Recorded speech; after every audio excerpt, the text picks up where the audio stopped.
मंगलमय अनादि अनंत निर्विकल्प ज्योति स्वरूप उमा प्राण संजीवन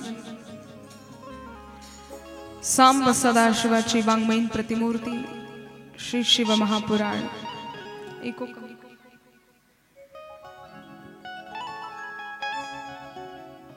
उपस्थित भगवत चरणानुरागी पुरुष आणि भक्तिमती माता, उपस्थित दृश्य दृश्य शक्ती यांच्या चरणारविंदावर व्यासपीठाकडून माझा नमस्कार। तुम्ही मी व आपल्या सर्वांच्या हृदयामध्ये विराजमान असलेले महाराष्ट्राचं आराध्य दैवत असलेले रुक्मिणी प्राण संजीवन भक्तमांझा कल्पतरू तडित विनंदित पीतांबरधारी अकारण करुणावरुणालय भक्तवत्सल भगवान श्री पंढरीनाथाच्या चरणारविंदावर नतमस्तक होऊन आज आपण कथेच्या तृतीय दिवसामध्ये प्रवेश करत आहोत।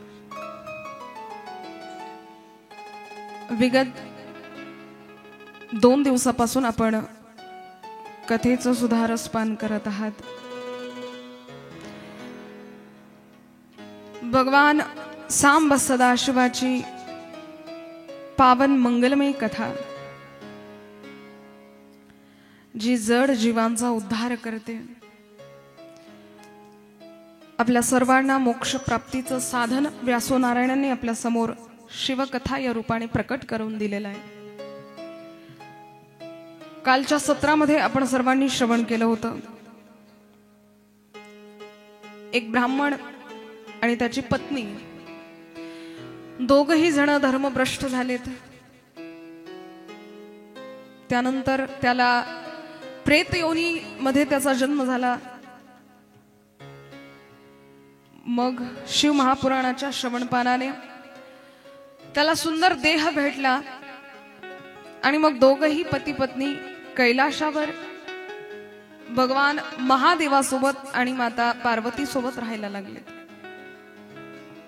आपण इथपर्यंत कथा भाग ऐकला। खरं तर भगवंताची कथा इतकी रसमयी आहे, प्रेत योनीत असलेल्यांना सुद्धा उद्धार देण्याची, मोक्ष देण्याची क्षमता या कथेमध्ये आहे। पण मी पहिल्या दिवशीपासून तुम्हाला सांगते की तितक्या गांभीर्याने आपण जर ऐकत असाल तर मात्र कथा फलदायी आहे।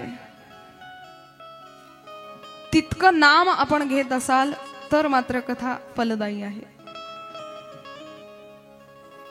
आपण काल हाही विषय चर्चेमध्ये बघितला होता की शिव महापुराण एकमात्र असं महापुराण आहे ज्याला महा या शब्दाने संबोधलेलं आहे।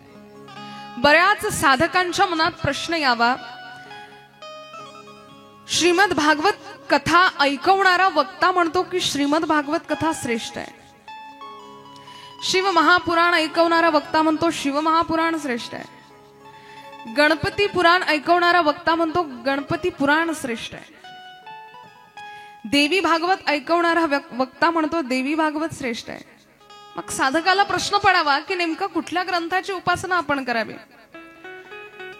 सगळंच श्रेष्ठ मानत गेलो, मग आता भागवतामध्ये सुद्धा सांगितलेलं आहे की सदा सेव्या श्रीमद भागवती कथा यस्या श्रवण मात्रेन हरिश्चिंतम समाश्रयेत। ज्यावेळी तुम्ही भागवत कथा श्रवण कराल त्यावेळी भगवंताचं येणं तुमच्या हृदयामध्ये फिक्स आहे हे धरून चाला। मग भागवताने देव भेटतो, शिवमहापुराणाची महती कशासाठी? बरोबर आहे ना? बऱ्याच वेळी प्रश्न पडतो की एवढा वक्त्यांनी आपापल्या ग्रंथाची स्तुती करावी, मग नेमका यातला आम्ही श्रेष्ठ मानावं तरी कुठल्या ग्रंथाला किंवा कुठल्या देवतेला? तसं पाहिलं तर आपले शास्त्र आणि आपले संत आपल्याला सांगतात की आकाशात पतितम तोयम यथा गच्छति सागरम सर्व देव नमस्कारम केशवम प्रति गच्छति। कान देऊ नये का?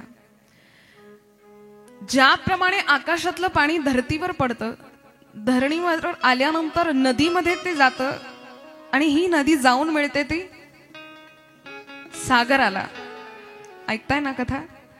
सगळ्या नद्या जाऊन मिळतात त्या सागराला. अगदी त्याचप्रमाणे आकाशात पतितम तोयम यथा गच्छति सागरम. पण ऐका, सर्व देव नमस्कारम केशवम प्रति गच्छति. कुठल्याही देवतेला नमस्कार केला तरी केशव, माधव, कृष्ण, गोविंद याच एका तत्वाला जाऊन तुमचा नमस्कार मिळेल. हे शास्त्र आणि संत आपल्याला सांगतात. कुठल्याही देवतेची उपासना करा, कारण भगवंत सगळीकडे विराजमान आहे. आपल्याला सर्वांना माहिती आहे. जले विष्णू स्थले विष्णू सर्व विष्णुमय जगत. देवानाम अभिवंदयेत तदनंतर आत्माभिवंदयेत आपण असं म्हणतो. विठ्ठल जळी स्थळी भरला रीता ठाव नाही उरला. आज मी या दृष्टीने पाहिला विठ्ठलचे विठ्ठल. विष्णुमय जग वैष्णवांचा धर्म. संतांनी आपल्याला सांगावं की सगळीकडे ब्रह्मतत्व विराजमान आहे, भगवंत विराजमान आहे. म्हणून कुठेही नमस्कार केला तरी तो भगवान कृष्णाला अर्पित होणार आहे. आणि जर ग्रंथाची आपण गोष्ट कराल तर सामान्य जीवनामध्ये, दैनंदिन जीवनामध्ये आपण जर एखादा पदार्थ करत आहोत, खिचडी म्हणा किंवा कुठलीही भाजी म्हणा, काहीही म्हणा, पदार्थ करत असताना आपल्याला त्याच्यामध्ये घातले जाणारे जेही मसाले आहेत, मग तिखट असू द्यात, मीठ असू द्यात, हळद असू द्यात, ते समयोग्य प्रमाणाचे असतील त्यावेळी त्या पदार्थाला काय येते? चव येते, स्वाद येतो. आणि त्यातलं एखादं काही कमी झालं की मग मात्र तो पदार्थ बिघडतो. मग आपण म्हणतो काहीतरी कमी राहिली, झाली चांगली आहे भाजी पण थोडी काहीतरी कमी आहे. समतोल जर असेल प्रत्येक गोष्टीचा तर ती गोष्ट आणखीन जास्त स्वाददायी होते. शास्त्रकारांनी इतके ग्रंथ लिहिलेले आहेत, व्यासनारायणांनी इतके ग्रंथ लिहिलेले आहेत, त्याच्यामध्ये खरं तर उच्च नीच अशी कुठलीच भावना नाहीये. समतोल आहे. सगळे ग्रंथ आपापल्या ठिकाणी योग्य यथार्थ आहेत. त्यात एखादा ग्रंथ कमी, शिवा पुराणाला महापुराण म्हटलं याचा अर्थ श्रीमद भागवत कथा थोडी नीच आहे अशातला अजिबात भाग नाही. जो तो ग्रंथ त्याच्या त्याच्या ठिकाणी अगदी योग्य आहे. फक्त साधकाची तितकी निष्ठा असावी त्या ग्रंथाविषयी, साधकाची तितकी श्रद्धा असावी त्या ग्रंथाविषयी. जर तो शिवमहापुराण ऐकतोय तर त्याची दृढ निष्ठा त्या नामावर आणि त्या शिवपुराणावर असावी आणि त्याच्या मनात एकच प्रश्न असावा आणि एकच विषय असावा की आपण शिवमहापुराण ऐकतोय, भगवान शिव आपल्याला उद्धार देतील यात अजिबात शंका नाही. भगवंत आपलं सगळं अडकलेलं कार्य पूर्ण करतील, नवे नवे आपल्या अंतर्हृदयामध्ये सुद्धा भक्ती उद्युक्त करतील. हा विश्वास साधकाच्या मनात असायला हवा. भक्तीमध्ये विश्वास सर्वश्रेष्ठ ठरतो. भक्तिमती मीराबाईचा विश्वासच होता म्हणून भगवंत साध्य झाला. प्रल्हादाचा विश्वासच होता म्हणून देव धावत आला. कितीतरी असे प्रयत्न केले गेलेत. कड्या कपारावरून लोटण्यात आलं, उकळत्या तेलाच्या कढईमध्ये टाकण्यात आलं, सर्प विंचवांनी भरलेल्या खोलीमध्ये डांबण्यात आलं, होलिकेच्या मांडीवर बसवण्यात आलं, हत्तीच्या पायाखाली देण्यात आलं. पण जाको राखे साईया मार सकही ना कोई और बाल न बाका कर सकही जो जग बैरी होय. जगाने कितीही डावलला, कितीही त्रास दिला तरी पण त्या भक्ताच्या केसालाही धक्का लागू देत नाही भगवंत. जाको राखे साईया. ज्याचं रक्षण स्वतः करणारा भगवंत आहे, त्याची काळजी वाहणारा सुद्धा तोच आहे. त्याच्यामुळे तिथे चिंता नसावी. मीराबाईचा इतका अगाध विश्वास आहे त्याच्या चरणारविंदावर. तिने आधीच ठरवून ठेवलेलं होतं, महाराणी गिरिधर गोपाला, महाराणी गिरिधर गोपाला, दूसरा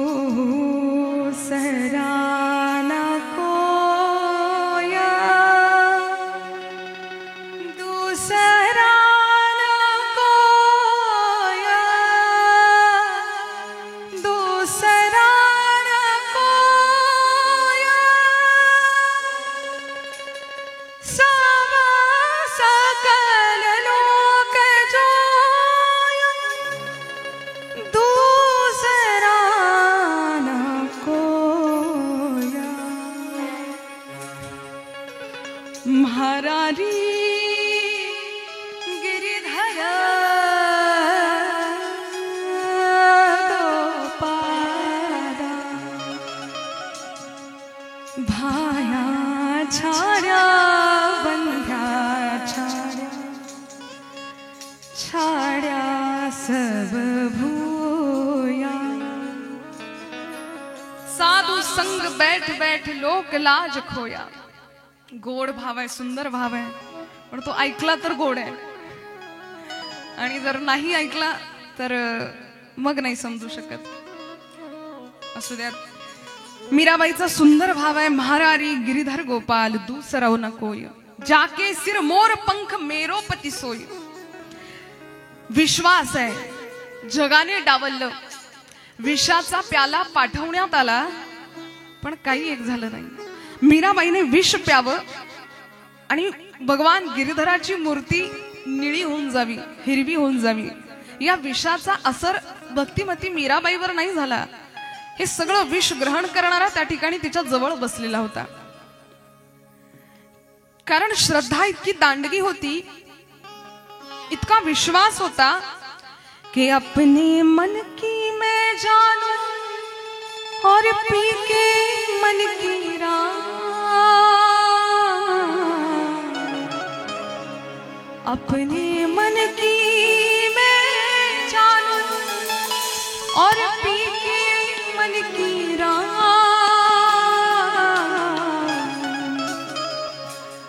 सांसों की माला पे, सांसों की माला पे सिमरू मैं बेगाना.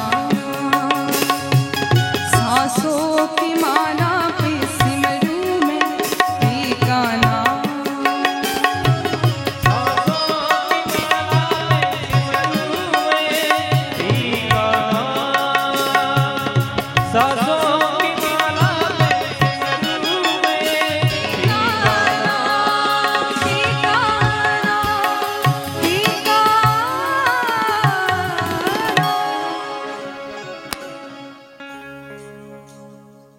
आदरणीय खासदार साहेबांचं या ठिकाणी आगमन झालं. सर्वांनी जोरदार टाळ्यांनी त्यांचं स्वागत करूयात. आणि कमिटी मेंबर्सला मी अशी विनंती करेल की आपण त्यांच्याविषयी वक्तृत्व करावं.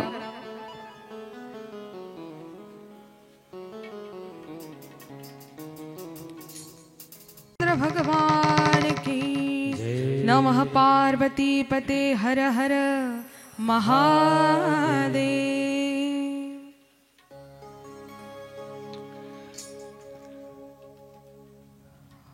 दिव्य कथेची चर्चा करत असताना आपण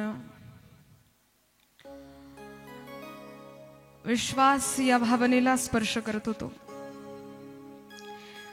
ही भावना किती दांडगी असावी आपल्या आराध्याविषयी याचं सुंदर उदाहरण बघताना आपण भक्तिमती मीराबाईचं चारित्र्याला अगदी स्पर्श करत होतो. श्वास श्वास कृष्ण भावा, यत्र यत्र मनो याती तत्र तत्र माधव. अशी जिची भूमिका होती, अशी जिची परिस्थिती होती. जे जे दृष्टी दिसे ते ते हरिरूप. हात जोडून विनंती आहे कृपया श्रोत्यांना, अगदी अनुशासनाने कथा ऐका. बोलू नका आणि मधात उठू नका.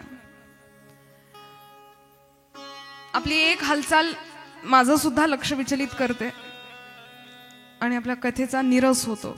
म्हणून थोडं अनुशासन आपण पाळण्याचा प्रयत्न करा. शिस्तप्रियतेने आपल्याला कथा करायची आहे. शिस्तभंगाला जाता कामा नये. सर्वांगाचे कान करत आपण ऐकत होतो. मीराबाईने प्रत्येक कणाकणामध्ये भगवान कृष्णाला पाहिलं. त्या पदाला जायला अजून आपल्याला भरपूर वेळ आहे. आपण कणाकणात सोडा, ज्या पाषाणामध्ये भगवंताची मूर्ती साकारलेली असते त्या मूर्तीला सुद्धा आपण देव मानत नाही. मानतो का? महिला मंडळी मला एक उत्तर द्या. ज्यावेळी तुम्ही स्वयंपाक करता आणि देवाला नैवेद्य द्यायचा असतो त्यावेळी तुमच्या मुलाला बोलावता आणि काय म्हणता? बाळा नैवेद्य दाखवून आण. बरोबर आहे की दुसरा काही शब्द म्हणता? नैवेद्य दाखवून आण. याचा अर्थ काय आहे? देवाला फक्त दाखव की केलेला आहे तुझ्या नावाचा. आपण असं नाही म्हणत की जा नैवेद्य भरवून आण. हा, नैवेद्य खाऊ घालून आण आणि फक्त दाखवून आण. खबरदार खाल्ला कधी तर. फक्त पाहण्यासाठी पाठवलेला आहे नैवेद्य. ही आपली भूमिका आहे. आणि आपण कसं काय ती त्या पदापर्यंत पोहोचणार, त्या मीराबाईच्या भावनेपर्यंत पोहोचणार.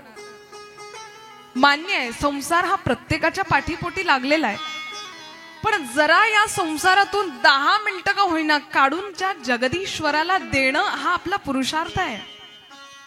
आपण कालही या विषयावर चर्चा केली होती की नरदेहाला आपण प्राप्त झालेलो आहोत ना, तर आपलं कर्तव्य बनतं की या संसारातून 10 मिनिटं का होईना त्या परमेश्वराला द्यावेत. आणि महत्भाग्य श्रोते हो तुमचं की या 7 दिवसांमध्ये जवळपास 3 तास तुम्ही भगवंताचं गुणानुवादन या कथेमुळे श्रवण करता. हे सर्वात मोठं भाग्य आहे. मी कालही बोलले की हा विचार जर आपण केला नसता तर कदाचित इथे मंडप लागले असते, पण कथेचे नाही तमाशाचे मंडप लागले असते, नाटकांचे लागले असते. आपण हिंदू धर्मामध्ये जन्माला आलेलो आहोत. नवे नवे महत्भाग्य म्हणजे महाराष्ट्र भूमीमध्ये जन्माला आलेलो आहोत.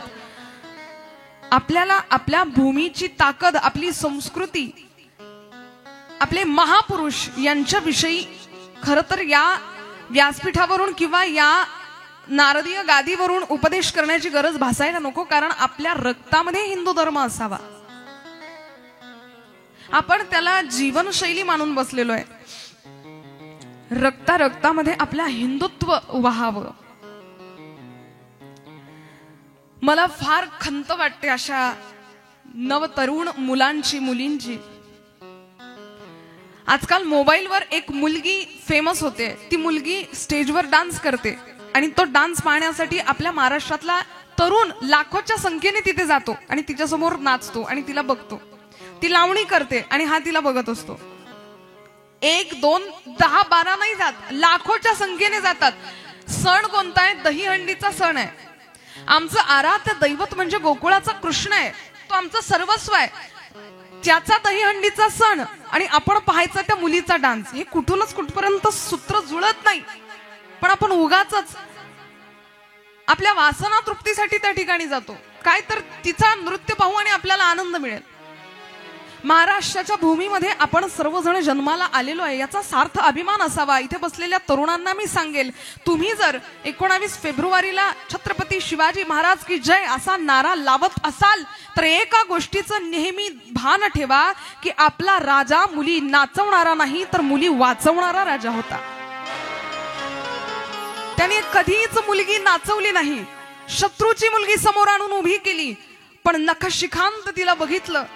पायाच्या नखापासून तर डोक्याच्या केसापर्यंत तिला बघितलं आणि सांगितलं, तू खूप सुंदर आहेस. थरथर कापायला लागली, कारण एवढ्या मोठ्या सिंहासनावर आरूढ असलेला हा राजा एका क्षणात चुकटीसरशी गिळून घेईल आपल्याला. पण त्या राजाने सांगावं, अगं घाबरू नकोस, खूप सुंदर आहेस तू, नखशिखांत तुला बघतोय, तुझं लावण्य सुंदर आहे, पण तुझं हे सौंदर्य बघून मनामध्ये वासना येत नाहीये, तर मनामध्ये एकच भाव येतोय की या मातेच्या उदरातून आपण जन्म घेतला असता तर आपण किती सुंदर झालो असतो. हे त्या राजांचे विचार आहेत. याचा अर्थ जिजाऊ सुंदर नव्हत्या अशातला भाग अजिबात नाही, पण राजांनी आपल्या सारख्यांना उपदेश केला की शत्रूची मुलगी जरी समोर आली तरी तिला आई या स्वरूपाने बघा आणि त्यांच्या विचारांचं आचरण करणंच आपल्या सर्वांचं आद्य कर्तव्य आहे. पण आपल्या डोळ्यासमोर आलेल्या मुलगीमध्ये आपल्याला आई दिसते कुठे? आपल्याला बहीण दिसते कुठे? आपल्या डोळ्यांमध्ये केवळ राक्षस रूपाने हे विचार, हे विकार फिरत राहिलेले आहेत. कुठल्याही मुलीकडे पाहताना आपली भावना वासनेची झालेली आहे. घाण घाण शब्दांनी तिला संबोधलं जातं. मला शोकांतिका वाटते, हे व्यासपीठ त्याच्यासाठी बनलेलंच नाहीये. इथे फक्त देव, ग्रंथ, संत याविषयी बोलणं व्हावं, पण आज समाजाची ही गरज झालेली आहे की प्रबोधन करावं लागतंय आपल्याला, कारण तितक्या खालच्या पातळीचे आपण झालेलो आहोत. अहो, किती जणांनी या संस्कृतीसाठी त्याग केला स्वतःच्या देहाचा, रक्त सांडलं. आपली संस्कृती जपावी, आपल्या हिंदू धर्माचा झेंडा नेहमी फडकत राहावा, पण आपण याला धुळीत मिळवण्याचं काम करतोय. जरा कधीतरी शांत बसा आणि विचार करा, आपण जे कुकर्म करत आहोत, मग ते व्यसनाचं असू द्यात किंवा कुणाकडे वाईट नजरेनं बघण्याचं असू द्यात, कितपत योग्य आहे याचा विचार करा. ज्या छत्रपती शिवाजी महाराजांचं नाव आपण मोठ्या तोऱ्याने घेतो, स्वर्गामध्ये सिंहासन थाटून आरूढ झालेला तो राजा, त्याला गर्व वाटावा या तरुणांचा, त्याला स्वाभिमान वाटावा की या महाराष्ट्रामध्ये आपण जी शिकवण यांना दिलेली आहे हे तरुण जपतायत. पण हा तरुण ज्यावेळेस त्या लाल पिचकाऱ्या सगळीकडे मारत असेल ना, त्यावेळेस त्या राजाला खंत वाटत असेल. दारू पिऊन हा ज्यावेळेस गटारीत लोळत असेल ना, त्यावेळी त्या राजाला दुःख होत असेल की याच्यासाठी नव्हतं मी रक्त सांडलं, याच्यासाठी नव्हता अट्टहास केला, याच्यासाठी नव्हते मंदिरं बांधलेत. असं जर आपली वागणूक असेल तर त्या राजाला कुठून आनंद होईल? अहो, त्याचं नाव जर आपल्या मुखात आहे तर आपली मुखशुद्धी आपणच जपावी हे आपलं कर्तव्य असावं. पण उगाच या मुखाला पट्टा लागत असेल तर त्याचं नाव घेतलं नाही तरी चालेल. त्या राजाने आपल्यासाठी सर्वस्व अर्पण केलं. फक्त माझा महाराष्ट्र सुरक्षित व्हावा, माझ्या आई बहिणींची आबरू व्यवस्थित राहावी, किती त्याग केला. लहानपणीपासून तलवार भाल्यांसारखे शस्त्र ज्यांनी शिकलेत, मासाहेब जिजाऊंचे विचार ज्यांनी आत्मसात केलेत, लहानपणीपासून कितीतरी लढे दिलेत, आणि आपण जर हा धर्म भ्रष्ट करायला निघालो असाल तर क्षणभरासाठी थांबा. आपलं पाऊल चुकते का की बरोबर आहे याचा विचार करा. आपण जर व्यसन करत असू तर एकदा राजांचं स्मरण करा. सुपारीच्या खांडालाही त्याने कधी आयुष्यभरात हात लावला नाही आणि आपण खुशाल दारू पिऊन इकडे तिकडे डोलत असतो. म्हणावंसं वाटतं की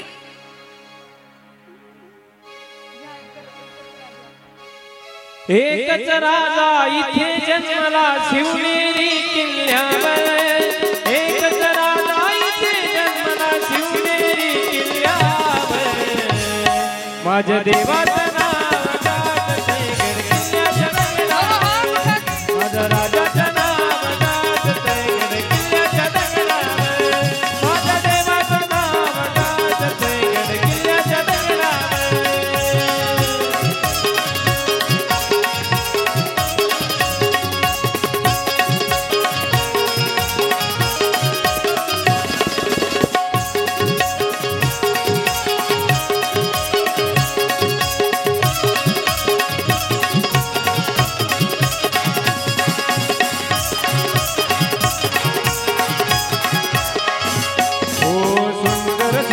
निर्माण केले तलवारी सदारेवर,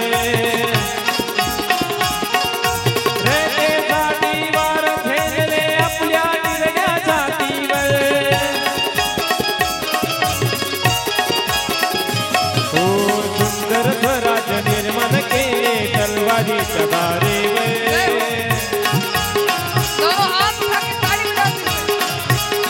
हो रयतेसाठी वार फेरले आपल्या निर्या छातीवर.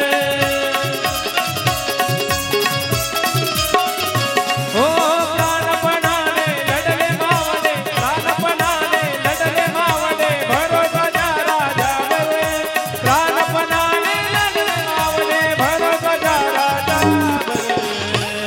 माझ्या देवाचं, माझ्या राजाचं, माझ्या देवाचं नाव गाजतंय गडकिल्ल्याच्या दगडावर, माझ्या देवाचं नाव गाजतंय गडकिल्ल्याच्या दगडावर, माझ्या राजाचं नाव गाजतंय गडकिल्ल्याच्या दगडावर.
शपथ घेतली स्वराज्याची आज्ञा होती माझी जाऊची शपथ घेतली स्वराज्याची जगत सीता जगत गुरु तुकोबाची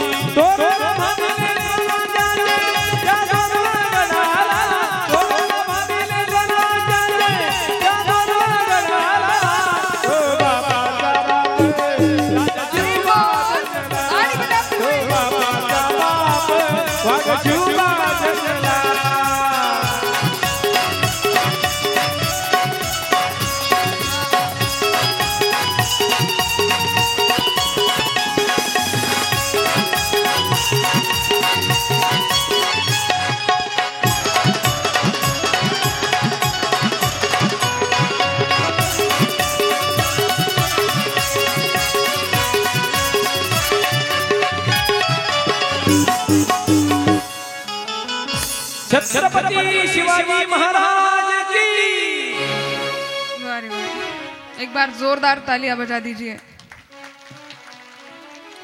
तुम्ही टाळ्या वाजवण्यात भलीच कंजूशी करता बापा.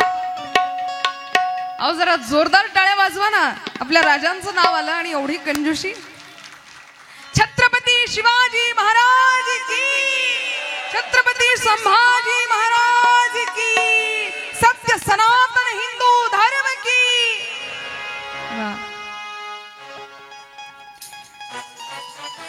तर अशा छत्रपती राजांचा विचार आचार आपल्या बुद्धीमध्ये कायमस्वरूपी तेवत राहिला पाहिजे. आपणही आऊसाहेबांच्या मुलीच आहोत.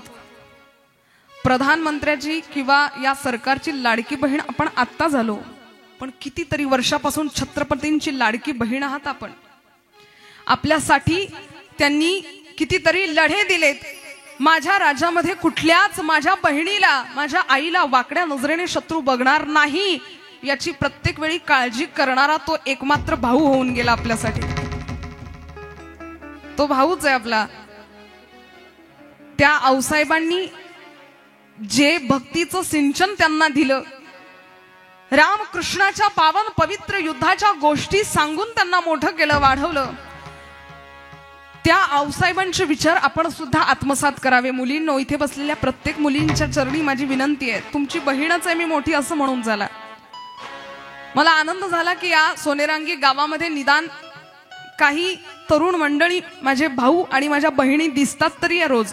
नाहीतर प्रत्येक वेळेस कथेमध्ये फाटक्या नोटाच जास्त असतात. फाटक्या नोटा कळतात तुम्हाला? ज्यांचे कानाचे फ्यूज उडलेले असतात, ज्यांना डोळ्याने बरोबर दिसत नाही. नाही, याच्याकरता म्हणते आहे कारण तरणा भाग्यवंत नटे हरी कीर्तनात असं म्हणतात. तुम्ही परमार्थ केलाय खरा, पण यांनी कधी करावा? यांचं इथं येणं गरजेचं आहे, अनिवार्य आहे. खरं तर परमार्थामध्ये आणि आपल्या हिंदू सनातन संस्कृतीमध्ये नाणं खणखणीत वाजणारं असावं. आणि हे नाणं ज्यावेळेस कणकणीत वाजेल ना, त्यावेळेस ते जिथेही पाय ठेवेल तिथे समृद्धताच फक्त देऊन जाईल. म्हणून सगळ्यांच्या चरणी हात जोडून विनंती आहे की आपण आपल्या संस्कृतीला जपायचं आहे. इथे बसलेल्या प्रत्येक माझ्या तरुण मुलींना सुद्धा आणि त्यांच्या आयांना सुद्धा सांगेल, इथे बसलेल्या आयांनी एक गोष्ट लक्षात ठेवा. आपल्या मुलीला नाही स्वयंपाक शिकवता आला तरी चालेल, धुणी भांडी कशी करतात नाही कळलं तरी चालेल, पण तिला मात्र एक सांगत राहा, घराच्या बाहेर पाऊल टाकताना डोक्याला कुंकू लावून आणि अंगभर कपडे घालून बाहेर घराच्या निघत असशील तर निघ, नाही तर घरात वापस नाही आली तरी चालेल. हिंदू सनातन संस्कृतीचे पाईक आपण आहोत आणि आपले कपडे ज्या दिवशी थोकडे होतील त्या दिवशी अशा घटना घडणारच आहेत. तुम्ही म्हणाल मग 3 वर्षाच्या मुलीचा काय दोष आहे? अहो, मी असं नाही म्हणत आहे, तुमच्याही डोळ्यामध्ये राक्षस आहेच ना. त्या राक्षसामुळे 3 वर्षाच्या मुलगीमध्ये सुद्धा तुम्हाला वासना दिसायला लागली. धर्माची उंची वाढवण्यासाठी अधर्माची उंची कमी करावी लागते, हे आधी जाणणं गरजेचं आहे. नुसतं धर्मश्रेष्ठ आहे, धर्मश्रेष्ठ आहे, धर्मश्रेष्ठ आहे असं म्हणून चालत नाही. जो अधर्म होतोय त्याला आधी कमी करा, आपोआप धर्मश्रेष्ठ व्हायला लागेल. एका फळ्यावर एका गुरुजींनी एक रेष ओढली, कान देऊ नाही का, एक रेष ओढली आणि सगळ्या मुलांना सांगितलं ही रेष मला न पुसता लहान करून दाखवा. एकही मुलगा पुढे सरसावत नव्हता. 1 तास झाला, 2 तास झाला, 5 तास झाले, शाळा सुटण्याची वेळ आली, पण एकालाही उत्तर मिळेना की हिला न पुसता लहान कसं करावं. शाळा सुटण्याच्या 5 मिनिटं अगोदर गुरुजी समोर गेलेत आणि सांगितलं, या रेषेला न पुसता लहान मी करून दाखवतो. गुरुजींनी खडू घेतला आणि त्या रेषेच्या खाली एक त्याच्यापेक्षा मोठी असलेली रेष ओढली आणि मुलांना विचारावा, आता कुठली रेष छोटी दिसते ती सांगा. मुलांनी सांगितलं, गुरुजी तुम्ही जी कमी करायला लावली होती तीच रेष लहान दिसायला लागली, कारण ही खालची मोठी झाली. सांगण्याचा अर्थ एकच आहे, आपल्या धर्माची उंची वाढवण्यासाठी आधी अधर्माची जी लेंथ आहे, अधर्माची जी रुंदी आहे ती जेवढी आहे तेवढी असू द्यात, पण धर्माची उंची वाढवली की आपोआप अधर्म कमी दिसायला लागतो. म्हणून धर्म श्रेष्ठ करत चला, अधर्म कमी होईल. आजकाल अधर्म इतका वाढलेला आहे, आपल्याला पदोपदी विचार करायचा आहे की आपल्याला अधर्म सुद्धा कसा कमी करता येईल. आपल्या धर्माची उंची तर वाढवायची आहे खरी, अधर्माचं कमी करणं सुद्धा आपलं काम आहे, आपलं कर्तव्य आहे. 32 तुकडे केले होते त्या मुलीचे. किती माहिती आहे ना आपल्या सर्वांना? टीव्हीवर आपण सगळेजण टीव्ही चॅनल बघणारे आहात, मोबाईल बघणारे आहात. 32-33 तुकडे केले, फ्रीज मध्ये ठेवून दिले. नाव काय होतं त्या मुलीचं? बोला जरा जोरात. काय नाव होतं? श्रद्धा नाव होतं ना? श्रद्धा नाव होतं त्या मुलीचं. आता याच्यामध्ये नेमकी चूक कोणाची झाली तो विषय आपला नाही आहे. खरं तर मी नेहमी सांगत असते की इथे आपलं नाणं जे होतं ते खणखणीत वाजणारं नव्हतं, म्हणून हे सगळं प्रकरण घडलं. 33-32 तुकडे करण्यात आले त्या मुलीचे. हा प्रसंग एकाच मिनिटात तुम्हाला सांगते, एका सेकंदात. जर तुम्हाला समजला तर मला प्रतिसाद द्या आणि नाही समजला तर राहू द्यात. एकाच क्षणात मी तुम्हाला हा प्रसंग सांगते. त्या मुलीचं नाव श्रद्धा होतं.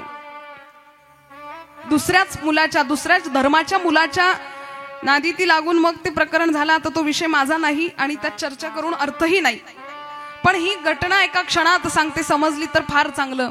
टिकलीवर जर श्रद्धा असती तर आज श्रद्धा टिकली असती. बस एवढंच माझं सांगणं आहे. बरोबर आहे, तुम्हाला समजणारच नव्हतं आणि समजलंच नाही. अपेक्षा भंग झाला तुमच्याकडून. कळलं ना माझं बोलणं की नाही? टिकलीवर जर श्रद्धा असती तर आज श्रद्धा टिकली असती. टिकलीवर श्रद्धा असायला पाहिजे होती. आता समजलं? आता जरा जोरदार वाजवा.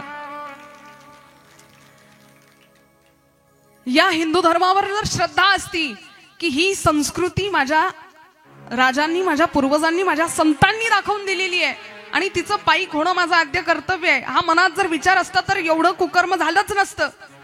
पण काय करायचंय, कुंकू लावून आणि टिकली लावून आणि या सगळ्या गोष्टी करून असे विचार झाले की मग मात्र धर्म पण म्हणतो जा बाजूला. धर्मो रक्षित रक्षित हा असं गीतेचं वचन आहे.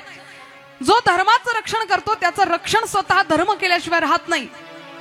अधिक गरजेचं आहे ते आपण सुद्धा धर्माचं पायी होणं. धर्माच्या असंख्य व्याख्या आहेत, आपण त्याच्यामध्ये खोलीवर आपल्याला जायचं पण नाही.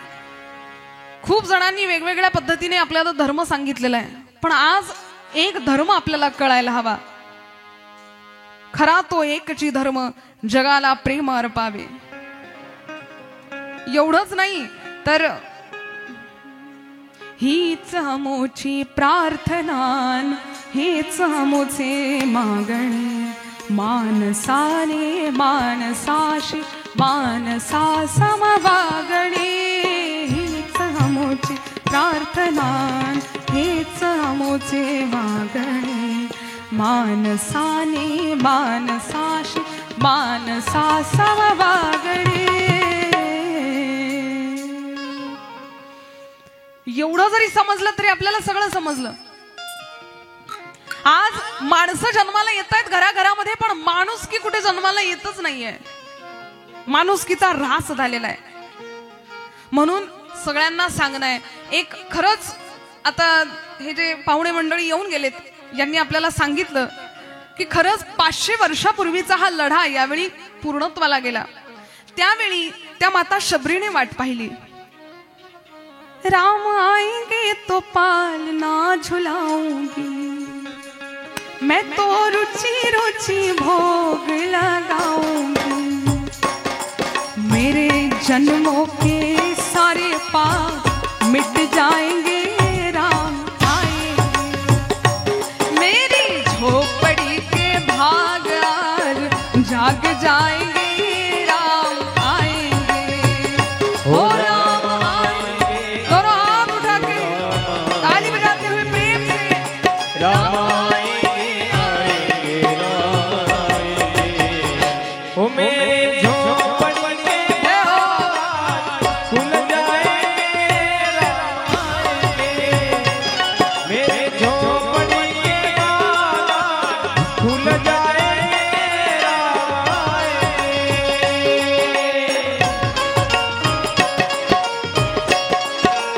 अरे बोल जय हो।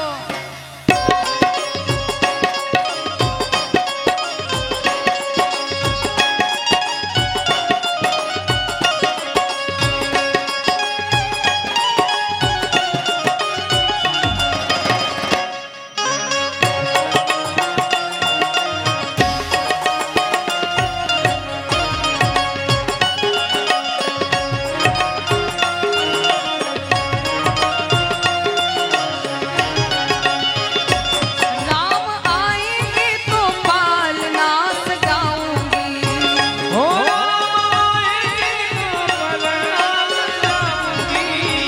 ओ राम आएंगे तो पालना सजाऊंगी, और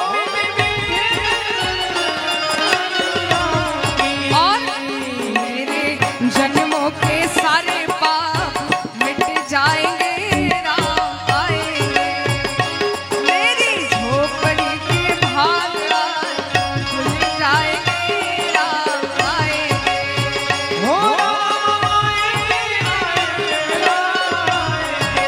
जय हो।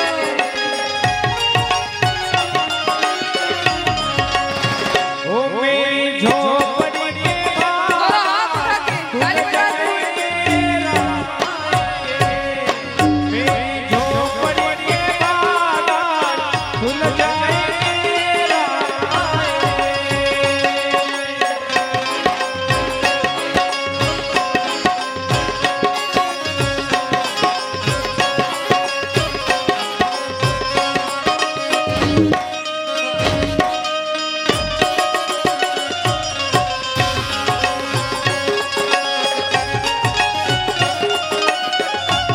प्रेम से गाएंगे।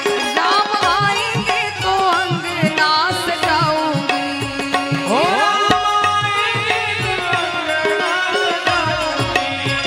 हो दीप जला के दिवाली मैं मनाऊंगी,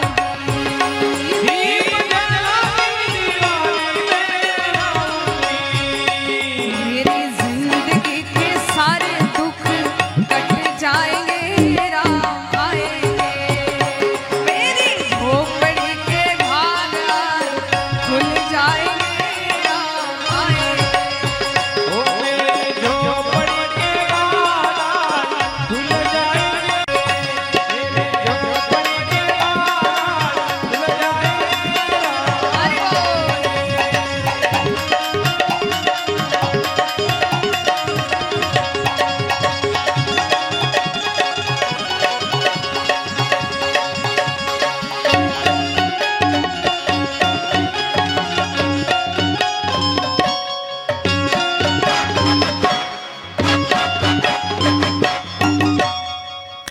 सियावर रामचंद्र भगवान की, सत्य सनातन हिंदू धर्म की।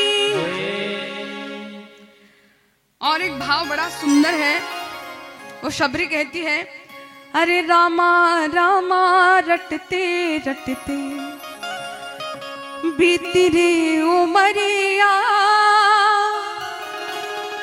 रघुकुल नंदन कब आओगे, रघुकुल नंदन कब आओगे, भिलन की डगरिया, रामा रामा रटते रटते। त्या शबरीने वाट बघितली, माझा राम प्रभू कधी येईल, माझा राम यावा. एक आस मनी एक विसावा, एक वार तरी राम दिसावा.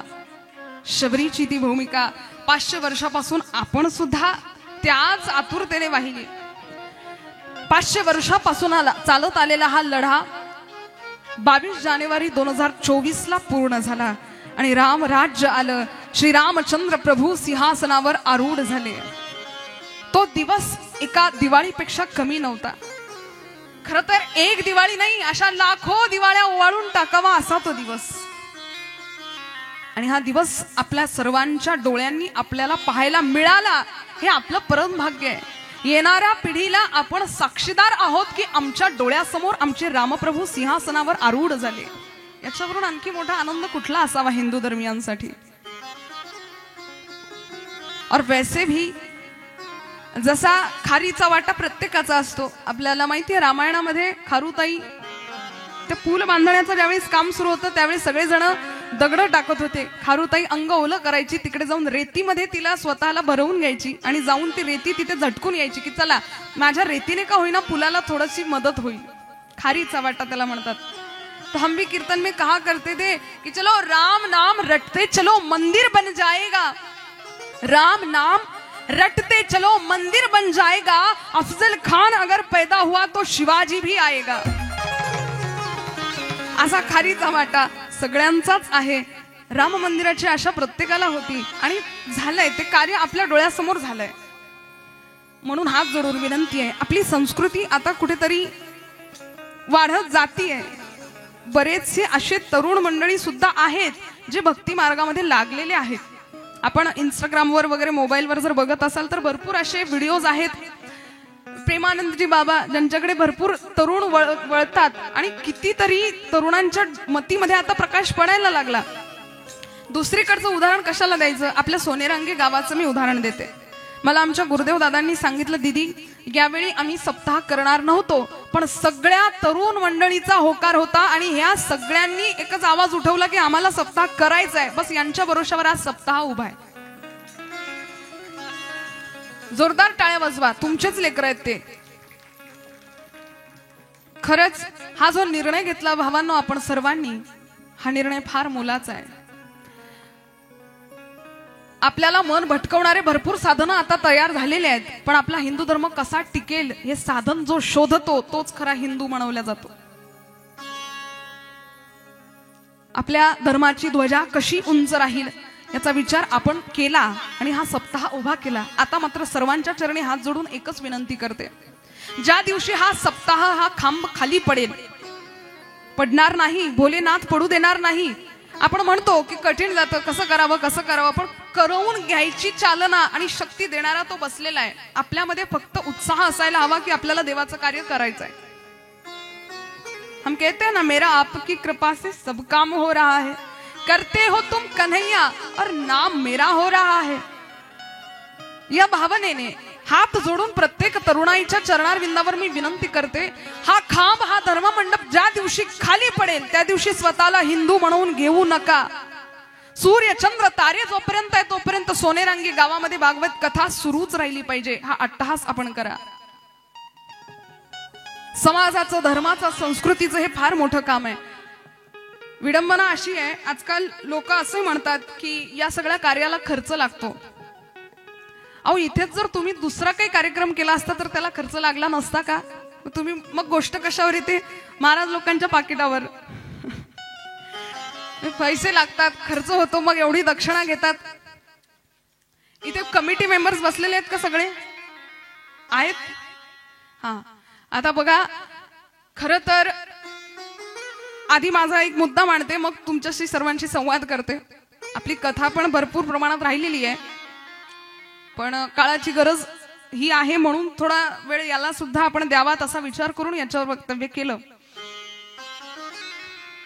महाराज लोकांच्या पाकिटावर गोष्ट येते, हा आपण विषय स्पर्श करत होतो. जर महाराष्ट्रातल्या महाराज लोकांनी किंवा जर भारतातल्या महाराज लोकांनी संघटना केली आणि जर ठरवलं की आपण एकाही गावात जायचं नाही, एकही कीर्तन करायचं नाही, एकही कथा करायची नाही, बघा या भारताची कशी अवस्था होईल. कीर्तनाच्या ठिकाणी तमाशे व्हायला लागतील, भागवताच्या ठिकाणी 7-7 दिवसाची नाटकं व्हायला लागतील. आता ते कसे होतील ते तुम्हाला माहिती आहे, पण ते होतील. हे उगाचच अतिशयोक्ती मी सांगत नाही, हे होणार आहे. कारण आता ही परिस्थिती झालेली आहे निर्माण. जर कोणी खरंच सरसावलं नाही, अहो धर्माचा प्रचार होतोय ना कोणत्या माध्यमातून होतोय ना. पैसे सगळेच कमवतात. तुम्ही सुद्धा जर बिझनेस करत असाल, शेती करत असाल, व्यवसाय करत असाल, काहीही करत असाल, तुम्ही सुद्धा पैसे कमवतात. मग आम्ही जर नाम घेऊन पैसे कमवतोय तर त्यात वावगं काय आहे? एका कुणाच्या तरी बोलण्यामुळे हजारोच्या मुखात राम येतोय, हे सर्वात मोठी गोष्ट आहे. आणि हा धर्म टिकवणं आपलं काम आहे. पैसे सगळीकडेच लागतात. 7 दिवस परक्या गावावरून इथपर्यंत येणं इतकं सोपं नसतं. आज यांना सगळ्यांना सुद्धा आम्हाला संसार आहे ना. लहान लहान आमच्या विशाल दादाची अगदी छोटीशी 2 वर्षाची मुलगी आहे. तिला येत नसेल का बाबांची आठवण?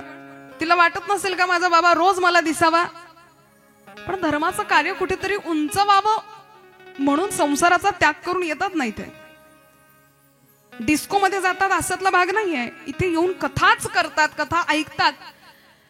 लोकांना म्हणायला जात नाही, खरं तर करणी करता टीर कापे असं तुकोबराय म्हणतात. बोलता वाटे सोपे, करणी करता टीर कापे.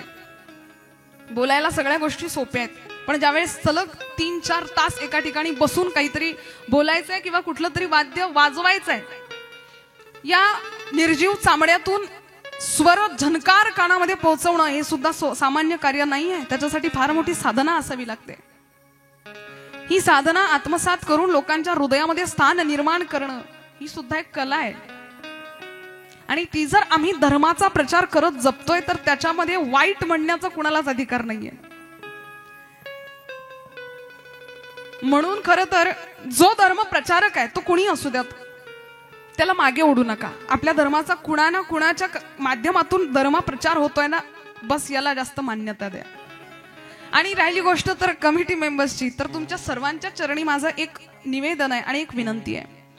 तुम्हाला जर वाटत असेल की या गोष्टीला खर्च लागतो, आम्ही कथा करू शकणार नाही, तुम्हाला आज या व्यासपीठावरून मी एक शब्द बोलते, अतिशयोक्ती सांगत नाही आणि खरा शब्द बोलते. माझ्या मनातली आंतरिक तळमळ आहे म्हणून मी तुम्हाला बोलते. आजपर्यंत मी कधी कुठल्याच गावी बोललेली नाही, पण मला ज्यावेळी गाव मी फिरले, बघितलं सर्वांची कशी परिस्थिती आहे, कसे राहतात लोक, या सगळ्या गोष्टी आम्ही पहिल्यांदा या ठिकाणी या गावात येऊन बघितल्यात. नाहीतर शहरी भागामध्ये भरपूर कथा होतात, पण अशा छोट्याशा खेड्या गावामध्ये लोकांची राहणी, लोकांचे विचार आचार हे सगळं पाहून मला एक गोष्ट तुमच्या सोनेरांगीमध्ये बोलावीशी वाटते. जर पुढच्या वर्षापर्यंत, 1 वर्ष दिलाय कमी नाही, जर पुढच्या वर्षापर्यंत सोनेरांगीमधल्या 100 तरुणांनी गळ्यामध्ये तुळशीची माळ घातली आणि दारू हे व्यसन कायमचं त्यागलं, मांसाहार कायमचा त्यागला, तर ही तेजस्विनी पाठक पुढच्या वर्षी तुमच्या इथे फुकट पैसे न घेता कथा करून द्यायला येईल. 1 रुपया नाही घेणार मी,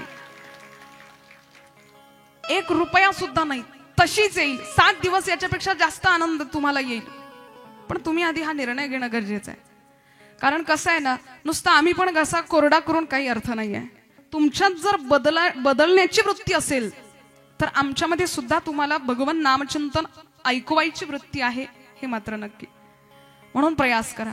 जर पुढच्या वर्षी खरंच हे साध्य झालं तर खरंच आपण कथा करूयात. 1 रुपया आपण घेणार नाही. हा जो खर्च आहे तो तुम्ही बघत बसा, पण कथेचा आम्ही हे सगळेजण सुद्धा टेन्शन घेऊ नका, मी आहे. त्यांचे चेहरे, दीदी आमच्या विषयी असं नका बोलू, तुम्ही तुमचं पहा दीदी. नाही का दादा, तुमच्या दादांना तर जास्तच टेन्शन आलं, बाबा आता कसं व्हायचं. नाही पण खरंच हा अट्टा सर्वांचाच आहे, असं काही नाही. बरं, हा गमतीचा भाग आहे. सर्वांनाच तळमळ आहे, सर्वांना तळमळ आहे की आपला हिंदू धर्म टिकावा, आपल्या हिंदू धर्माचा ऱ्हास नको व्हायला. म्हणून सर्वांनी प्रयत्नात राहा की आपल्याला आता पुढच्या वर्षीपर्यंत हे एवढं कार्य करायचंय. जर केलं तर मस्त कथा होईल. तर चला, या आनंदाने आपण एकच थोडं 5 मिनिटं भजन गाऊयात आणि पुन्हा कथेमध्ये प्रवेश करूयात. आपण भजन गात होतो प्रतिक्षण. काय करायला पाहिजे? सांसों की माला पे सिमरू में पी गाना, यहाँ बैठे हुए कहेंगे सांसों की माला श्रीमधु शिव का नाम, सांसों की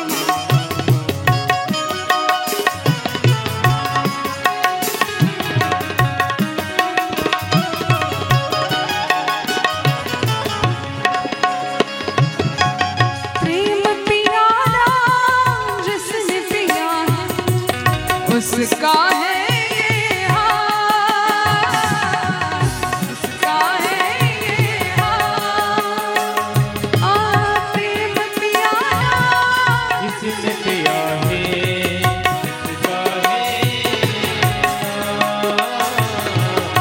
उसका है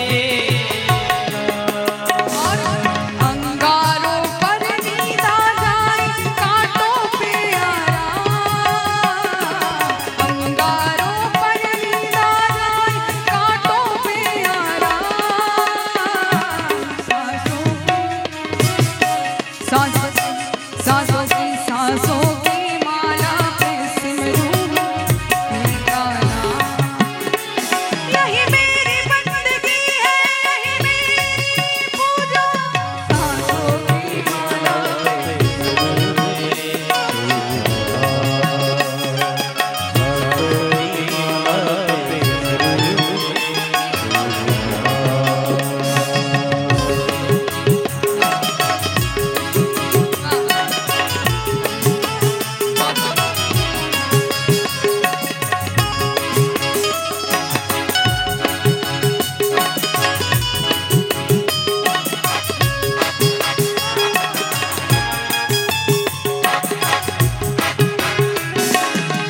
ढांप लिया पलकों पे तुझको बंद कर लिए, बंद कर बन गए हो, ढांप लिया पलकों पे तुझको बंद कर लिए, बंद कर लिए। और तू मुझको मैं तुझको देखूं गैरों का क्या काम, तू मुझको मैं तुझको देखूं गैरों का क्या काम। सांसों की माला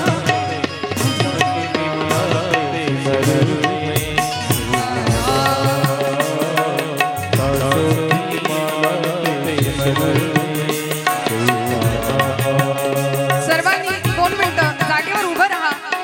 सर्वांनी पावली खेळत एका बाजूला झुलायचं आणि दुसऱ्या बाजूला दोनों हाथ ऊपर उठा के ताली बजाते हुए प्रेम से.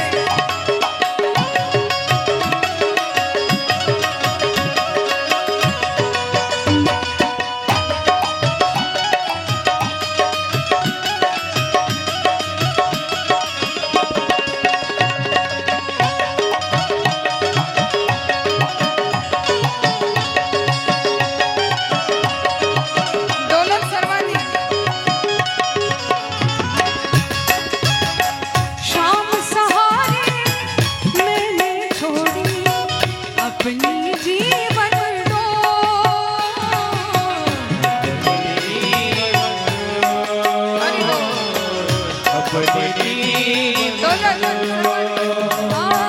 शाम सहारे मैंने छोड़ी अपनी जीवन अपने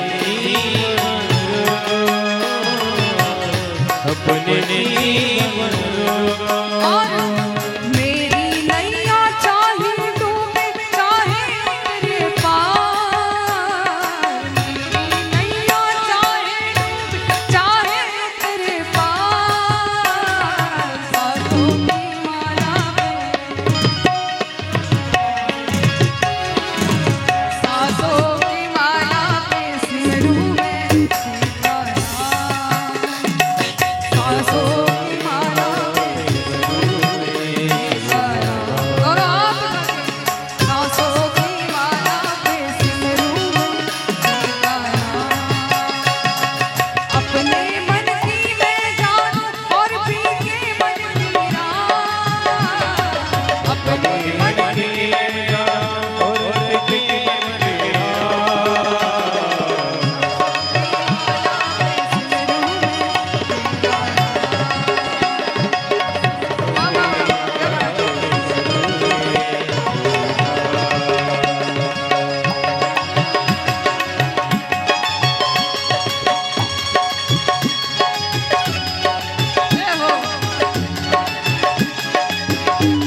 अपने आप से बातें करते करते आप बनी मैं शाम।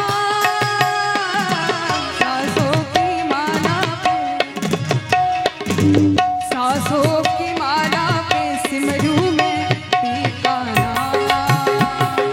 सांसों की माला पे सिमरू मैं पीका नाम। दोनों हाथ उठा के ताली बजा के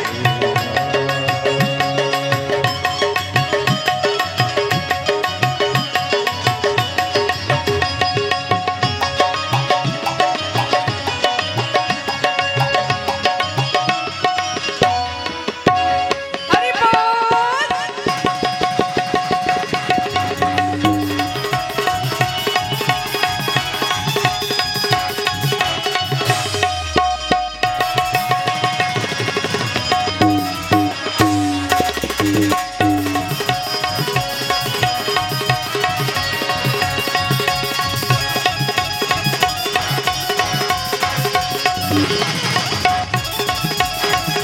जय हो।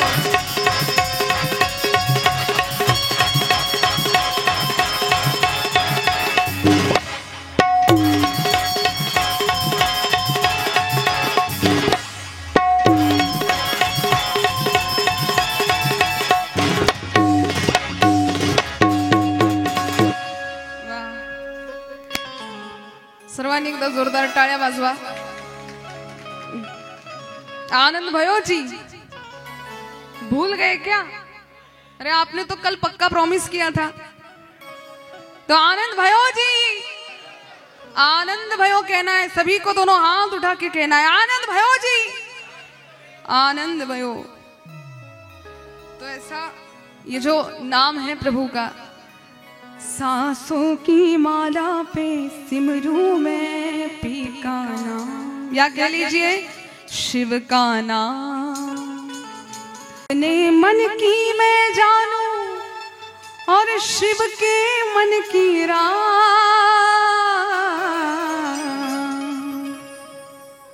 अपने मन की मैं जानू और शिव के मन की राह.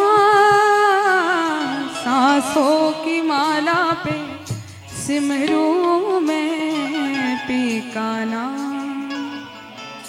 प्रतिक्षण क्षणोक्षणाहाची करावा विचार, तरावया पार भव सिंधू. या एक उद्देशाने क्षणोक्षणी हा विचार करा. आपलं भगवंताचं नाम आपल्या मुखात कुठल्या तऱ्हेने येईल, कुठल्या रीतीने येईल याचा विचार करा आणि मग मार्ग परिक्रमण करा. आपण कालपर्यंत कथा ऐकली. चंचूला जी अतिशय पाप कार्य तिने केलेलं आहे, व्यभिचार तिने केलेला आहे.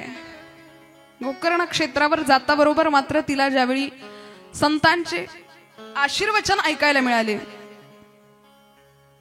आहात ना इथे सर्वजण? गेले नाही ना अजून घरी?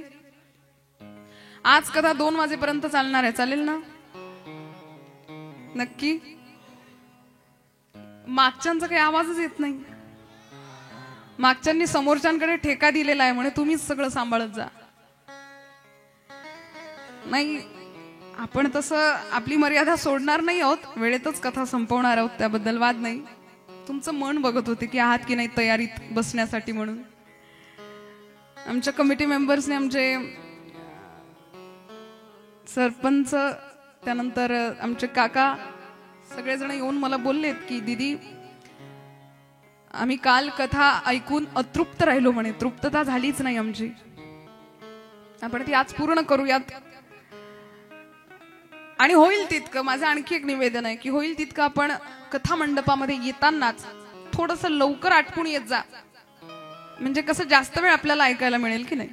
नाहीतर आपल्याला आधी सुरुवात करायला उशीर झाला आणि मग रात्री पण बाहेर गावचे सुद्धा इथपर्यंत आलेले आहेत, त्याच्यामुळे होईल तितकं लवकर. आपण 8ला आपण सांगितलेलं आहे कथेला, पण निदान 8:30ला का होईना आपली सुरुवात व्हायला हवी.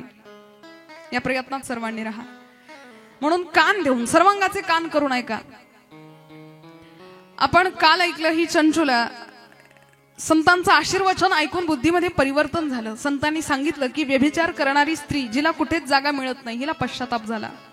काय ना, लग्न झाल्यावर स्त्रीने प्रामाणिक राहावं आपल्या संसाराशी. ज्या घरी बापाने आपल्याला दिलेलं आहे त्या घरी तिने व्यवस्थित राहावं, कुठलं रडगराणं आणू नये, तिथेच तिने राहावं. पण आजकाल पतिव्रता नाही, पतिवर्ता झालेल्या स्त्रिया. पतिव्रता कोण असते? माता अनुसया सारखी, माता सती सारखी, माता पार्वती सारखी, माता सीते सारखी, तिला म्हणावं पतिव्रता. आजकालच्या झालेल्या आहे पतिवर्ता, म्हणजे पतीच्या सुद्धा वरचढ असलेल्या. तुमच्या गावची गोष्ट नाही बरं, आमच्या गावची गोष्ट सांगते. तुमच्या गावच्या सगळ्या जणी व्यवस्थित आहे. नाही, बिचाऱ्यांना दोष देऊन फायदा नाही, त्यांचा स्वभावच तसा बनलेला आहे. काय करावं? कहते हैं कि तबीयत खराब थी, कोई दवा ना ताबीज काम आया. तबीयत खराब थी, कोई दवा ना ताबीज काम आया, फोन करके पति से लड़ी, तब जाके थोड़ा आराम आया. आमचा स्वभाव आहे तो. फोन करके पति से लड़ी, हा आता बरं वाटतंय म्हणे. बघायचं का तुम्हाला खरंच कशा आहे? तुम्ही म्हणाल बस ताई जन्मभराचं पाहून आलो, आम्हाला माहिती आहे त्या कशा आहे. तुमच्याकडची गोष्ट नाही बरं मातांनो, आमच्याकडच्या बायकांचं सांगते. आमच्याकडच्या बायका पतिदेवांना आरे कारेच्या भाषेमध्ये आवाज देतात. ते पहिले होतं. पहिले लोक काय करायचे? आपल्या मुलाच्या आवाजाने, मुलाच्या नावाने हाक मारायचे मंडळींना. आजकाल डायरेक्ट नाव आहे, त्याला ना आदर ना काही ना काही. ज्यांचं लग्न झालेलं आहे त्यांना समजेल. आजकाल परिस्थितीच अशी आहे. बघा, आपण 1-2 मिनिटात ओव्या घेऊ, पण गातील फक्त महिला मंडळी. माझ्या मागे महिलांनी गायचंय. 5 ओव्या आहे, मग आपल्याला कळेल खरंच आपण पतिव्रता आहोत की पतिवर्ता आहोत. सच्चाई तब बाहेर निकलेगी. म्हणाल ना सगळेजणी ओव्या? नक्की का? सर्वांनी टाळी वाजवायची आत्ताच नाही, ओवी गाताना. एका टाळीमध्ये भजन गायचंय, ओवी गायची आहे. सर्वांनी माझ्या मागे म्हणायचंय. महिला मंडळींनी म्हणा. पहिली माझी ओवी ग पांडुरंगाला गाईन. मागच्या. पहिली माझी ओवी ग पांडुरंगाला गाईन. जोरात जरा. पांडुरंगाला गाईन मी पंढरीला जाईन. आणखी जोरात. दुसरी माझी ओवी ग ज्ञानोबाला गाईन. जोर लगा के. ज्ञानोबाला गाईन मी आळंदीला जाईन.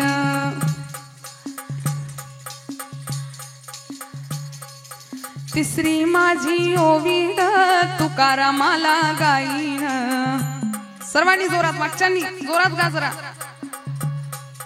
तुकारामाला गाईन मी देहुला जाईन.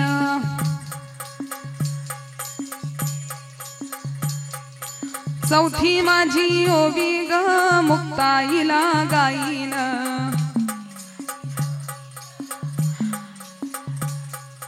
मुक्ताईला गाईन मी मुक्ताई नगरला जाईन.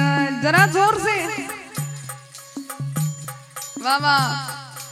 पाचवी माझी ओवी ग पती देवाला गाईन. जोरात. पती देवाला गाईन मी डोक्यावर दळण देईन.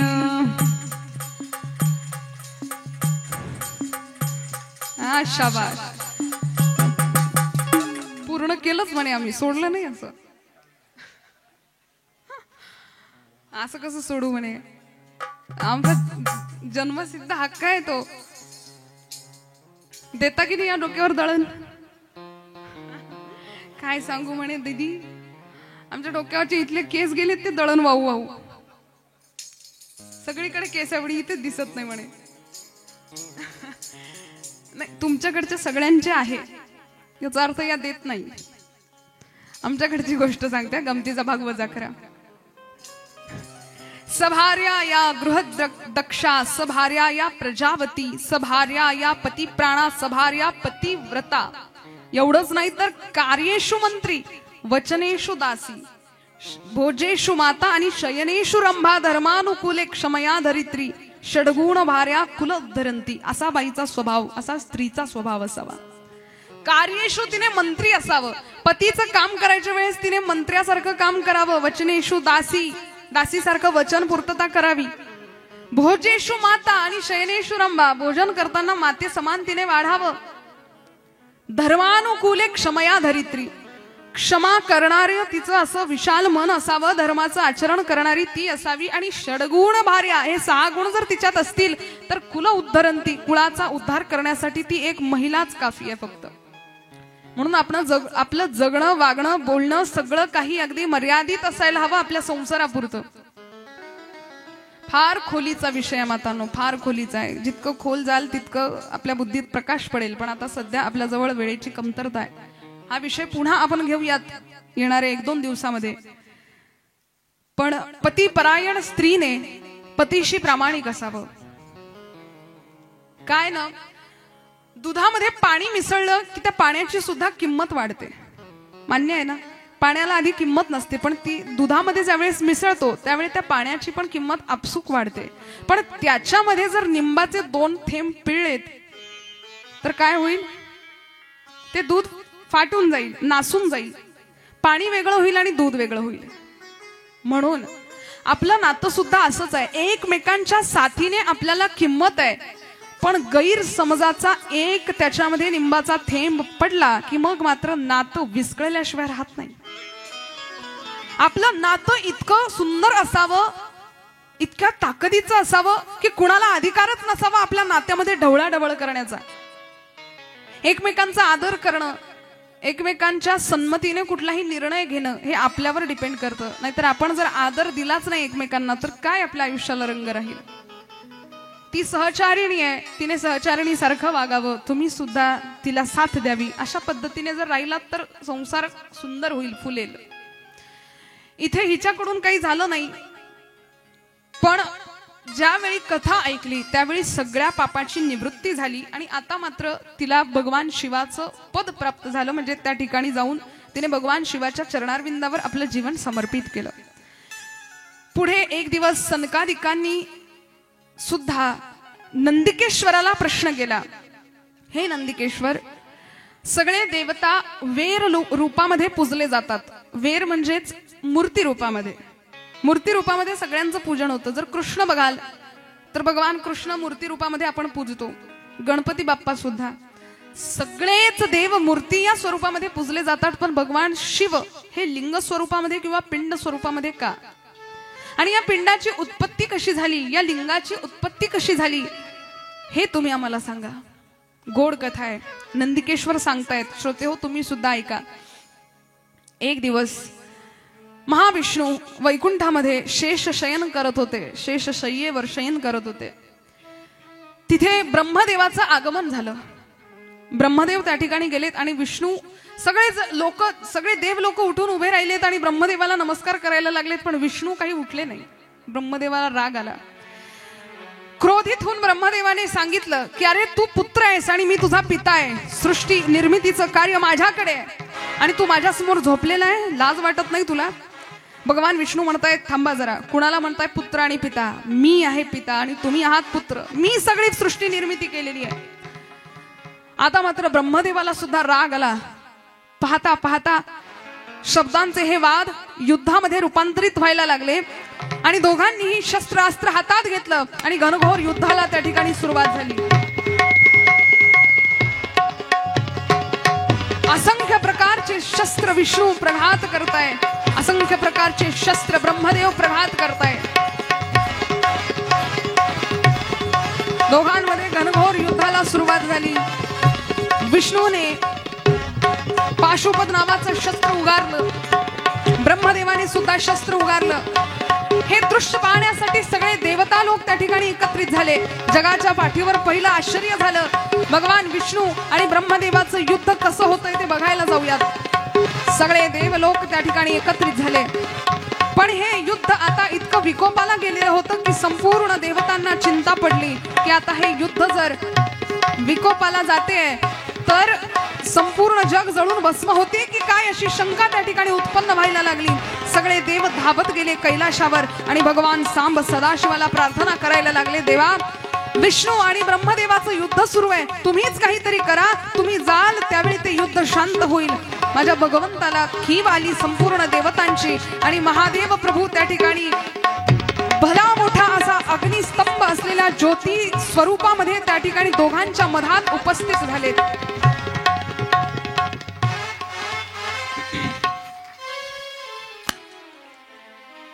अग्नीने धगधग करणारा तो फार मोठा असा खांब, ज्योती स्वरूप असलेला तो खांब त्या दोघांच्या मधात प्रकट झाला. आता या दोघांना मात्र कळलं नाही की हा खांब नेमका आहे तरी कशाचा, कोण असावं हे, या खांबाचा उगम कसा असावा, हा खांब जाऊन संपतो कुठे, हा स्तंभ जाऊन संपतो कुठे हे बघून यावं. म्हणून ब्रह्मदेवाने हंसाचं रूप घेतलं आणि वरच्या दिशेने या स्तंभाचा शेवट कुठे आहे हे बघण्यासाठी वरच्या दिशेने गेलेत. विष्णू भगवंताने वराह रूप घेऊन खाली या स्तंभाची खोली किती आहे, हा कुठून प्रकट झाला हे बघण्याकरता विष्णू खाली जायला लागलेत. वर्षानुवर्ष गेलेत पण या दोघांनाही याचा पता लागला नाही. विष्णू भगवंत पाताळापर्यंत जाऊन आलेत पण याचा उगम काय आहे हे मात्र दिसलं नाही. म्हणून आता येऊन पुन्हा युद्धाच्या ठिकाणी येऊन स्थिर झालेत. ब्रह्मदेव मात्र वर वर जात असताना एक केतकीचं फूल खाली येताना दिसलं. कान देऊ नये का, केतकी ज्याला केवडा सुद्धा म्हणतात, हे केतकीचं फूल खाली येताना दिसलं. सहज ब्रह्मदेवाने त्याला हातात घेतलं. केतकीचं फूल बोलायला लागलं, हे ब्रह्मदेव, तुम्ही जर या स्तंभाचा शेवट पाहण्याकरता वर जात असाल तर जाऊ नका, कारण कितीतरी वर्षापासून मी खाली येतोय पण अजूनपर्यंत मला या स्तंभाचा उगम दिसला नाही, तुमचे हे प्रयत्न व्यर्थ ठरतील. ब्रह्मदेव म्हणालेत की हरकत नाही, एक काम करूयात, युद्ध ठिकाणी मी जातो पण तुला घेऊन जातो. तिथे गेल्यावर मी सांगेल की या स्तंभाच्या वर असलेली ही केतकीचं जे पुष्प आहे हे स्वतः मी उपटून आणलेलं आहे, काढून आणलेलं आहे. याचा अर्थ मला या स्तंभाचा शेवट दिसला, मला सर्वश्रेष्ठ सगळेजण मानतील पण यात तुला मला साथ द्यावी लागेल. केतकी म्हणाली हरकत नाही, मी साथ देईल. दोघही जण पुन्हा मध्यवर्ती युद्धभूमीवर जाऊन पोहोचलेत. भगवान विष्णू त्या ठिकाणी बसलेले आहेत, कारण विष्णूला या स्तंभाची खोली कळली नाही. विनम्र भावनेने भगवान विष्णू त्या ठिकाणी बसलेले आहेत, नम्रतेने. ब्रह्मदेव आता मात्र तिथे गेलेत आणि सांगायला लागलेत की बघा, या स्तंभाचा जो शेवट आहे तो मी गाठला, त्या स्तंभावर असलेलं हे केतकीचं पुष्प मी त्या ठिकाणून काढून आणलं. हे पाहता बरोबर भगवान विष्णूंना खरंच ब्रह्मदेवाविषयीची जी प्रतिमा आहे ती हृदयामध्ये उंचावली की चला आपण लहान ठरलो, भगवान ब्रह्मदेव उंच ठरलेत. विनम्र भाव होता भगवान विष्णूच्या मनामध्ये. भगवान विष्णूंनी या ब्रह्मदेवाचं पाद प्रक्षालन केलं, पाय धुतलेत आणि त्या ठिकाणी सिंहासनावर बसवलं. हे सगळं चाललेलं खोटं जे कार्य आहे ते माझ्या भोलेनाथाला सहन झालं नाही. या स्तंभ रूपातून साक्षात भगवान महादेव समोर प्रकट झालेत. आपल्या जटेमधून एक भैरव नावाचा अंश तयार केला आणि या भैरवाने मागचा पुढचा विचार न करता ब्रह्मदेवाला असलेलं 5वं शीर एका खडगामध्ये बाजूला केलं आणि भगवान शिवाने सांगितलं की नम्रपणाने विष्णूने माघार घेतली, विष्णू तू सर्वश्रेष्ठ आहे, मी आजपासून तुला माझ्याच पद देतो, माझ्याच पदाचं समसमान स्थान तुला देतो. पण हे ब्रह्मा, तू स्वतः खोटं बोललास आणि हा केतकी ही सुद्धा मला खोटं बोलायला मदत केली. श्राप देतो ब्रह्मा, यापुढे कुठेच तू मूर्ती रूपाने पूजल्या जाणार नाही. ब्रह्मदेवाने श्राप ऐकला आणि आता मात्र गडबडाट लोळायला लागले, प्रभू असं करू नका, सगळा समाज मला बाजूला सारेल, उशाप काहीतरी द्या. भगवान भोलेनाथ भोले आहेत आणि करुणास्पद भावना भगवंताच्या मनात उद्युक्त झाली आणि सांगितलं ठीक आहे, मूर्ती रूपाने ब्रह्मदेवा तुझी पूजा तर कोणी करणार नाही, पण जिथे जिथे यज्ञ होईल, हवन होईल, तिथे मात्र तुझ्या नावाचा भाग दिला जाईल. म्हणून विप्रवर ज्यावेळी आहुती देतात, ब्राह्मण देवता ज्यावेळी यज्ञ करतात त्यावेळी ब्रह्मदेवाचा भाग त्याच्यामध्ये देतात. ब्रह्मदेवाला असा श्राप भगवान महादेवाने दिला आणि या केतकीला सुद्धा श्राप दिला. केवड्याचं फूल जे आहे, केतकीचं फूल, त्या पुष्पाला श्राप दिला की यापुढे मी तुझा कधीच स्वीकार करणार नाही. दुसरं कुठलंही फूल माझ्या पिंडीवर, माझ्या लिंगावर आणून वाहिलं मी त्याचा स्वीकार करेल, पण केतकी तुझा स्वीकार कधीच करणार नाही. आता मात्र ब्रह्मदेव खजील झाले. विष्णूंना मात्र भगवान सांब सदाशिव सांगतात, हे महाविष्णू, आज तुम्ही सिद्ध केलं की तुम्ही खरंच सत्याचे देवता आहात. तुम्ही सत्य वचन बोललात, माघार घेतली, विनम्र भाव तुमच्या मनामध्ये आहे. आजपासून हरिहरा भेद नाही नका करू वाद. त्या दिवशीपासून भगवंताने या संपूर्ण समाजाला उपदेश दिला की हरी आणि हरामध्ये भेद नाही, कृष्ण आणि शिवामध्ये भेद नाही, विष्णू आणि शिवामध्ये भेद नाही. आजकाल आपण याच्यामध्ये भेद करायला लागलो. आपण म्हणतो आम्ही शैवपंथी आहोत, आम्ही तुमच्या विष्णूला मानत नाही. वैष्णव म्हणतात आम्ही विष्णूच्या पंथाचे पाईक आहोत, आम्ही शैव पंथाला मानत नाही. स्वतः देवाने आपल्या मनातला भ्रम दूर केला आणि आपण कसले आलोत नवीनच शास्त्र काढणारे. देवाने सांगावं की आजपासून विष्णू आणि शिव वेगळे नाहीयेत, हरिहरा भेद नाही नका करू वाद. वाद करू नका, आम्ही दोघही तत्व एकच आहोत. आता मात्र भगवान सांब सदाशिव सिंहासनावर आरूढ झाले आणि दोन्ही देवता समोर हात जोडून विनम्र भावनेने बसलेले आहेत. या ठिकाणी भगवान महादेव सांगतात की माझे दोन स्वरूप आहेत, एक सूक्ष्म स्वरूप आहे, एक स्थूल स्वरूप आहे. सूक्ष्म स्वरूपाने मी प्रणवाक्षरामध्ये वास करेल. प्रणवाक्षर म्हणजेच ओंकार ज्याला आपण म्हणतो, त्याला प्रणवाक्षर असं म्हणतात.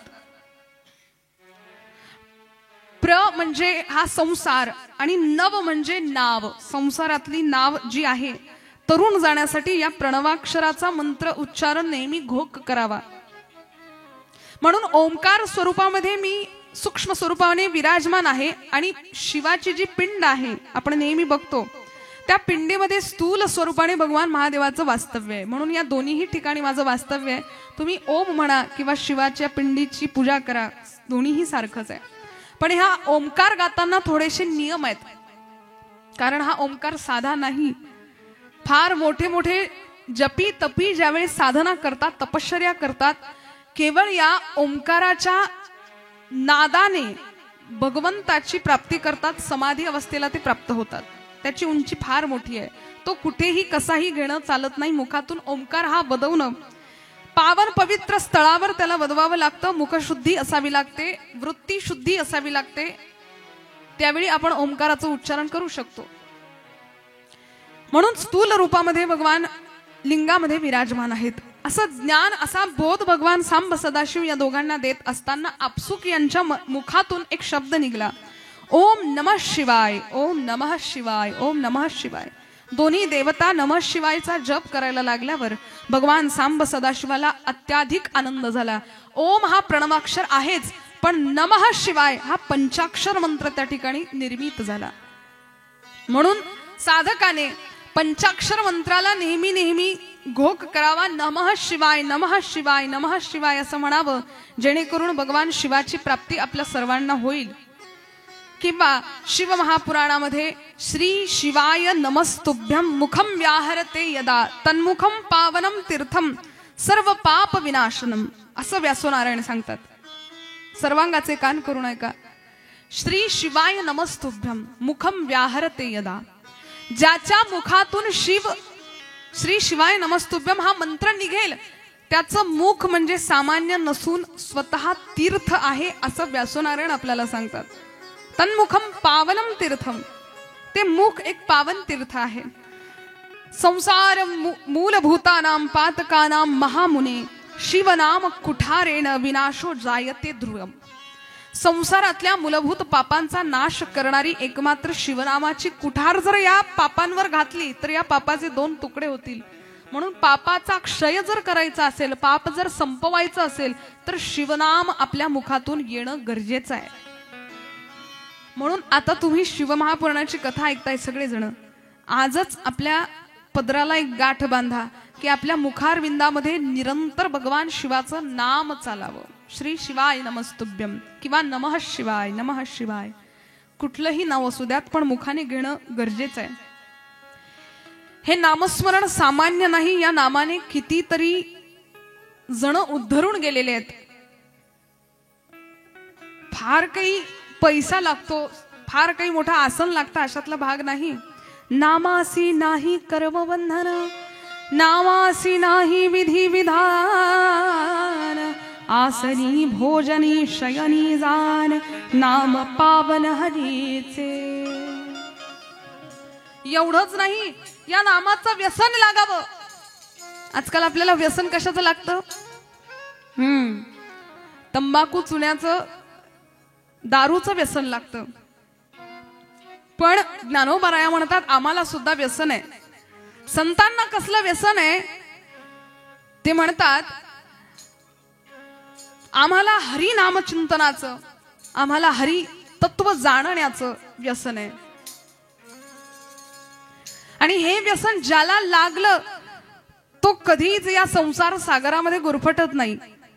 आम्हा तयाचे व्यसन तो आमुचे निज ध्यान किंबहुना समाधान तो मिळे. ज्ञानोबा म्हणतात आम्हा तयाचे व्यसन. तयाचे म्हणजे कोणाचे? तो हा विठ्ठल बरवा, तो मज भावा, तो मज भावा, वेळोवेळा भावा पांडुरंग, वेळोवेळा भावा पांडुरंग,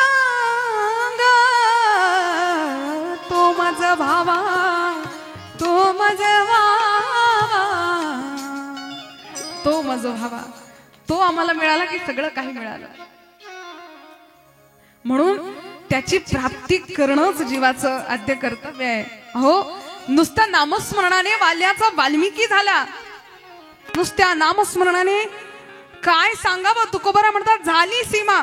आणि म्हणतात नाम तुझे रे, नाम तुझे रे, नाम तुझे रे नारायणा, नाम तुझे रे, नाम तुझे रे, नाम तुझे नारायणा, नाम तुझे, नाम तुझे रे, नाम तुझे नारायणा, नाम तुझे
नमः पार्वती पते हर हर महादेव।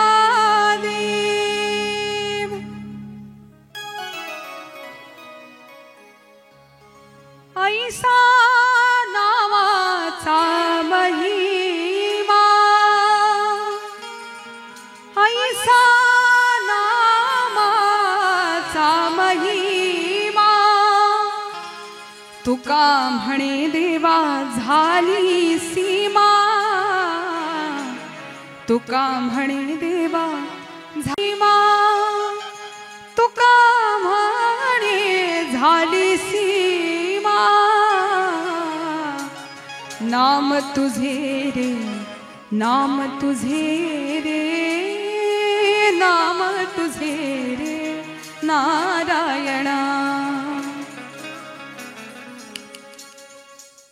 या नामचिंतनावर निष्ठा असली की सगळा कार्यभाग तो सांभाळतो। शिवनाम कुठारेन विनाशो जायते ध्रुवम। मग शिवनाम ही कुठार म्हणजे कुऱ्हाडीचं काम करते आपल्या पापाचा नितपात करण्यासाठी। म्हणून हे नाम कायमस्वरूपी मुखात असावं। श्री शिवाय नमस्तुभ्यम किंवा नमः शिवाय, नमः शिवाय, नमः शिवाय। उद्या धर्ममंडपात येताना सुद्धा घरून येतानाच नाम घेत चला, म्हणजे कथा सार्थकी लागेल।